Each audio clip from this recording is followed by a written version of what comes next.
அப்பள குழம்பு செய்கிறதுக்கு பேன் வச்சாச்சு. ஒரு 4 டீஸ்பூன் எண்ணெய். சரிங்களா? எண்ணெய் காயட்டும். எண்ணெய் காஞ்சிச்சு. கடுகு,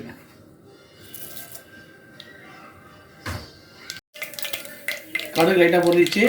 ஒரு 2 காஞ்ச மிளகா இப்படி உடச்சி போட்டுருங்க. காஞ்ச மிளகா போட்ட உடனே ஒரு 1/2 டீஸ்பூன் வெந்தயம் போட்டுக்கோங்க.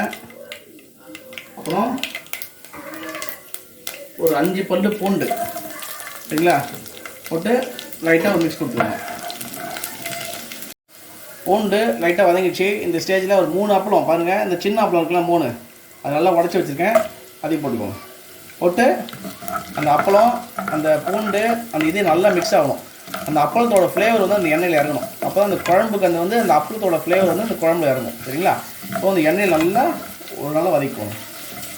அப்பளம் லைட்டாக பொரிஞ்சிடுச்சு. சரிங்களா? இதுமாதிரி வரணும். நான் வச்சுருந்த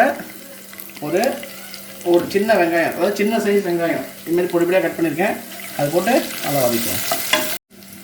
வெங்காயம் லைட்டாக வதங்கின உடனே ஒரு பெரிய சைஸ் தக்காளி. சரிங்களா? தக்காளி கொஞ்சம் போட்டுக்கோங்க. இந்த டிஷ்க்கு தக்காளி நல்லாயிருக்கும். புளி கொஞ்சம் கம்மியாக பண்ணிக்கோங்க. சரிங்களா? இப்போ போட்டுட்டு அந்த தக்காளி நல்லா மேஷ் ஆகணும். அது வரையும் வதக்கிக்கோங்க. லைட்டாக மூடி வச்சு குக் பண்ணுங்கள். பாருங்கள் ஃப்ரெண்ட்ஸ், நல்லா வதங்கிச்சு. இந்த ஸ்டேஜில் குழம்பு மிளகாய்த்தூள், அதாவது காரம் இல்லாத குழம்பு மிளகாய்த்தூள். சரிங்களா? இது வந்து வீட்டில் அரைச்சது.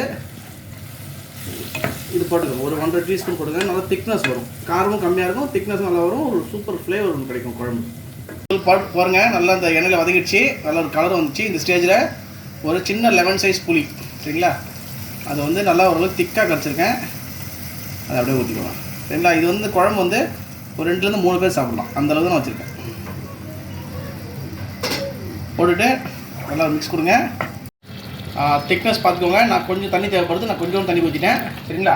நல்லா சுண்டட்டும். அப்போ தான் அந்த பச்சை ஸ்மெல்லாம் போகும். நான் இன்னும் உப்பு போடல. ஒரு கொதி வரணும், உப்பு போட்டுருவோம். பாருங்கள் ஃப்ரெண்ட்ஸ், ஒரு கொதி வந்துச்சு. இந்த ஸ்டேஜில் தேவையான உப்பு. சரிங்களா? அப்பளத்தில் கொஞ்சம் உப்பு இருக்கும். சும்மா உப்பு பார்த்து போட்டுக்கோங்க. செக் பண்ணிவிட்டு அப்புறம் போட்டுக்கோங்க. சரிங்களா? வேணும்னா பாருங்கள், குழம்பு சூப்பராக திக்காகிடுச்சு பாருங்கள்.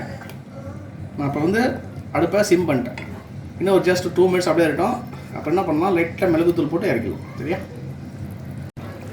ஃபைனல் டச்சாக பெப்பர். சரிங்களா? பெப்பர் போட்டு ஜஸ்ட் ஒரு மிக்ஸ் கொடுத்துருங்க. பாருங்கள், குழம்பு சூப்பராக திக்காகிடுச்சு பாருங்கள். சாப்பாடு நல்லா சுடு சோறதுக்கு, நல்லா சுடு சாப்பாட்டுக்கு சூப்பராக இருக்கும். சரிங்களா?